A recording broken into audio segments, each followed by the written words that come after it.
ese waba ufite umukunzi? Ese niba ufite umukunzi mwamumaranye igihe kingana iki? Ese mu gihe mumaranye cyose uramuzi cyangwa ntumuzi? Ese niba umuzi ubundi byaba byaragufasha igihe kingana iki kugira ngo umenye amakuru y'ingenzi, umenye ibimwerekeyeho byose, ndetse ushira amatsiko kuri we? Kuko abantu benshi usanga kenshi na kenshi baba bavuga bati ni byiza ko wakundana n'umuntu ariko mu by'ukuri uwo muntu umuzi, ufite amakuru ahagije kuri we. Kuko abantu baba batinya ko umuntu ashobora kukuhishamo, yamara kukuhishamo nyuma ukazamumenya ariko ukamenya ibintu bibi kuri we cyane bitatuma wa mubano wanyu mu by'ukuri ukomeza ngo ugende neza. Ugasanga yewe abantu ntibatinya no kuvuga ko kuba wamara n'umuntu igihe kirekire aribyo bizatuma ubasha kumumenya. Ndetse kera ababyeyi ba kera iyo babwira gukundana n'umukobwa cyangwa se ukundana n'umuhungu bakubazaga igihe mwamumaranye kugira ngo wumve niba neza mu by'ukuri waba umuzi mu gihe ndamwa muri kwitegura kurushinga. Gusa nanone kandi imigani myinshi itandukanye nyarwanda igenda ivuga ko umuntu ari mugari mu by'ukuri ku buryo kumumenya ngo ari ikintu kigoye cyane. Bakavuga ko umuntu burya ashobora kukwiyereka uko atari ndetse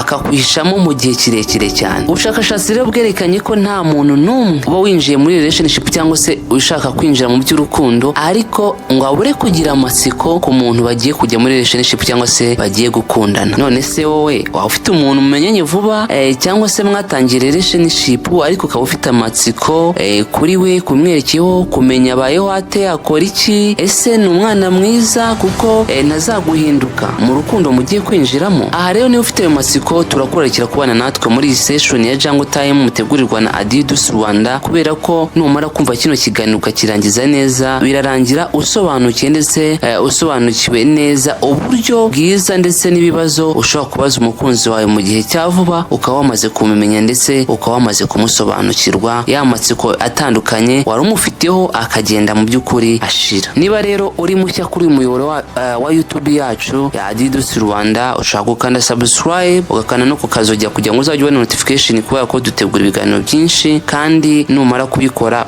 tukajya dutegura ikiganiro kizagita kikugeraho. Aha rero hari ibibazo 10 uzamubaza bigatuma ubasha kumenya ku buryo bwihuse, bizatuma umenya ubuzima bwo buteye, ibitekerezo bye, icyo atekereza ku mubano wanyu. Mu by'ukuri bino bibazo uzasanga yumbatiye amakuru yose uzawifuza kumumenyaho. Ikibazo cya mbere rero uzamubaze uburyo yaba abana n'umuryango we cyangwa se amakuru yerekeranye n'umuryango we, kuko ubushakashatsi bwagiye bugaragaza neza ko uko ubaza umuntu mwene bino bibazo bimubaza uburyo yaba abanye n'umuryango we cyangwa se amakuru yerekeranye n'umuryango we, bituma arushaho kukuyumvamo cyane ndetse akanaba open kuri wowe, akabasha kukubwira byinshi kuko aba yamaze kugufata nk'umuvandimwe cyangwa se umuntu we wa hafi ndetse yizeye, ashobora kubwira amabanga menshi. Yewe ngo ni uburyo bwizewe kuruta uko wavuga ngo uzajya umuneka cyangwa se umushyiraho za maneko zijye zimucunga kugira ngo ziguha amakuru amwerekeyeho. Kuko usanga benshi na benshi hari abantu banakoresha n'uburyo bwa maneko, agashyiraho umuntu uturanye yenda n'umukobwa cyangwa se uturanye n'umuhungu ngo ajya amugenzurira, amucungira, amuha amakuru, amumenyere movement ze zose, ariko buno buryo ntago ngo ari uburyo bwiza, ahubwo uburyo bwiza ni ugukoresha ibi bibazo turi kukubwira. Ikindi kibazo cyiza ushobora kumubaza ni ukumubaza ibintu abona bimugora cyangwa se abona bimuhongamira mu gihe mwamuri kumwe. Ahangaha numubaza kino kibazo kizatuma akwiyumvamo cyane cyangwa se ahambuka akubwire mu by'ukuri uko agutekereza. Ese umubwira neza se cyangwa se umubwira nabi? Ese uvuga neza cyangwa uvuga nabi? Cyangwa se akubwira ati ndagutinya? Ibintu nk'ibyo ubashe kugenda ubimenya gahoro gahoro. Mu by'ukuri numara kumubaza kino kibazo ntuzareke kumubaza kino kibazo cyo kumubaza ibyo akubonaho byiza nk'ikintu cya gatatu yishimira kurusha ibindi. Namara kukubwira bino bintu rero agushimira cyangwa se abona ari byiza kuri wowe, bizatuma umenya urwego umufataho cyangwa se umenye igipimo cy'urukundo mu by'ukuri yaba agukunda cyangwa se uburyo yamaze kugenda akwiyumvamo cyangwa se aba proud yawe. Akandi kabazo ushaka kumubaza keza ni ukumubaza uti ese mukunzi nicyo utekereza ku mubano wacu? Nubwo kino kibazo abantu benshi badakunda kukibaza, ngo ubaze umukunzi wawe uko akubona, ubaze umukunzi wawe ibyiza kubonaho, ubaze umukunzi wawe ikigero cy'urukundo yaba agukundamo, ngo ni ikibazo cyiza cyane mu by'ukuri. Aha rero ashobora kuzahita ahambuka akakubwira, kuko ni ikibazo gikomeye cyane. Ashobora kukubwira niba abona mwakomezanya umubano cyangwa se abona mutakomezanya, ndetse niba mwanakomezanya akubwira impamvu nyinshi zitandukanye zatuma mukomezanya.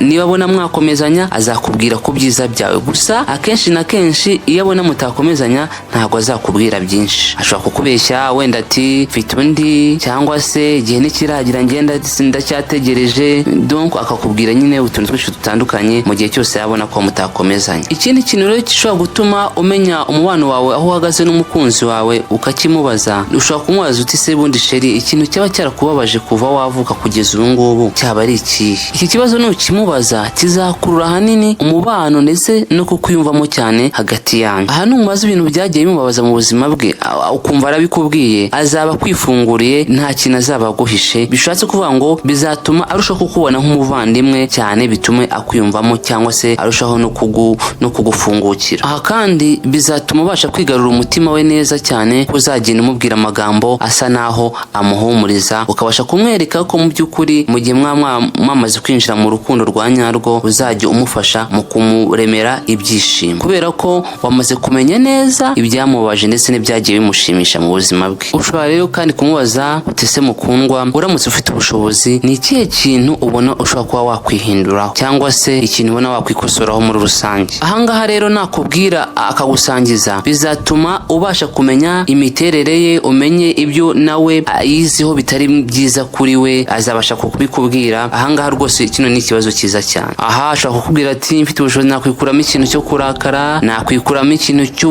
gutanga cyangwa se kugira ubuntu bikabije, nakwikuramo ikintu cyo kwigunga. Donc azaba ashatse kugusangiza ubuzima bwe bwose, kandi nagusangiza ubuzima bwe bwose azaba arushaho kukwiyumvamo kurushaho, kandi bizagufasha no kumenya ibintu bishobora kuba byaba bimubongamira mu buzima bwe bwa buri munsi, ndetse yewe n'ibyaba bibangamye ku buzima bwe ndetse cyangwa se ku mubiri we bwite. Aha rero niba hari ibintu ubona wenda by'amadefari physique ku mubiri, ahangaha mu gihe waba waramukunze uzamufasha kubyakira, kandi namara kumva ko wamwakiriye bitewe n'izo defo wenda ziri physique cyangwa zigaragara ku buzima bwe, wenda niba se arwaye ijisho cyangwa se niba ari ingingo y'umubiri abura, ahangaha niyumva umubwiye ko nta kibazo bizatuma arushaho no kugukunda.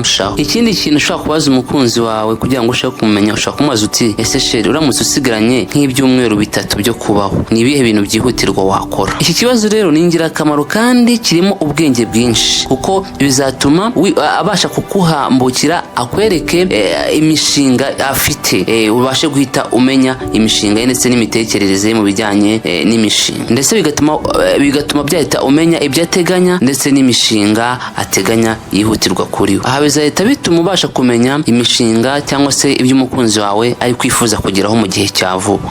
Bizahita bikorohera rero wamubwira uburyo iyo mishinga cyangwa se wamugira inama uburyo iyo mishinga ishobora kujya mu bikorwa, mu gihe wumva iyo mishinga yaba ari imishinga mu by'ukuri myiza ishobora kuba yamwubaka cyangwa se ikubaka na relationship yanyu cyangwa se urukundo rwanyu. Ikindi kintu wamubaza, ushaka kumubaza uti ni iki gituma umunsi wawe mu by'ukuri uvuga ko wakugendekeye neza? Burya mu bisanzwe buri muntu wese akenera kumva yishimye, akenera ibintu bimutera akanyamuneza, kabone n'ubwo yababara. Burya kubabara ntago aba ari byo yateganyije, ahubwo ibyo aba expectinga cyangwa se abatekereza ni ibintu byamushimisha. So kuba wamubaza rero iki kibazo gishobora gutuma wamenya ibimukorera umunsi cyangwa se ibimushimisha, bizagufasha rero kumenya nawe uburyo ushobora kuba wamushimishamo. Ikindi kibazo ushobora kuzabaza umukunzi wawe kugira ngo umumenye, ushaka kumubaza uti se ni icyo ushimira Imana cyangwa se ni iki wishimira ko ubu ngubu wagezeho ukumva urishimye cyane? Ahangaha bizagufasha mu kumenya mu by'ukuri umukunzi wawe ibyo yaba yaragezeho cyangwa se ibintu yishimira ko yagezeho cyangwa se Imana yaramufashije